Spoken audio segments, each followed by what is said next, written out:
ہمارے ہاں ایک مزاج بن چکا ہے کہ اپنے بچے کا جب رشتہ کرنا ہے تو جس جگہ رشتہ کرنا ہو وہاں دیکھا جاتا ہے کہ وہاں ان لوگوں کے پاس مال کتنا ہے، جائیداد کتنی ہے،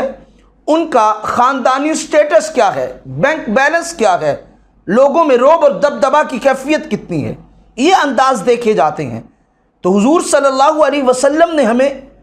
جو پیغام دیا ہے اس سے ہم پیچھے ہٹ جاتے ہیں۔ آئیے بخاری و مسلم سے حضور صلی اللہ علیہ وسلم کا فرمان پڑھتے ہیں۔ حضرت ابو ہریرہ رضی اللہ تعالی عنہ فرماتے ہیں کہ حضور صلی اللہ علیہ وسلم نے ارشاد فرمایا، 4 چیزوں کی بنیاد پر عورت سے نکاح کیا جاتا ہے۔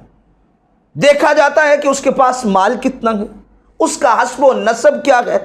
اس کا حسن و جمال کیسا ہے، یا وہ دین کے ساتھ کتنا تعلق رکھنے والی ہیں۔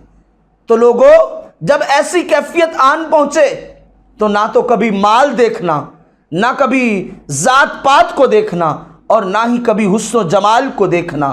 جب بھی دیکھنا تو دینداری کو دیکھنا۔ حضور نے فرمایا جب دیندار عورت آ گئی تو سمجھ لینا تم کامیاب ہو گئے۔ پتہ چلا اس حدیث سے کہ جب بھی بچے کا نکاح کرنا ہو، شادی کرنی ہو، رشتہ ڈھونڈنا پڑے تو سب سے پہلی چیز جس چیز کو دیکھا جائے وہ دینداری کی کیفیت کو دیکھا جائے، کیونکہ حضور نے اسی میں کامیابی کو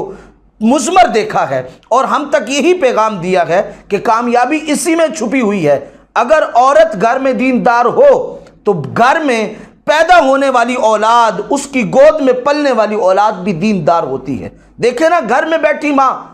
وہ قرآن کی تلاوت کر رہی ہو، پنجگانہ اللہ کی بارگاہ میں جھک رہی ہو، تو بچے اسے دیکھ کے اسی طرح دین کے ساتھ وابستہ ہوتے چلے جائیں گے۔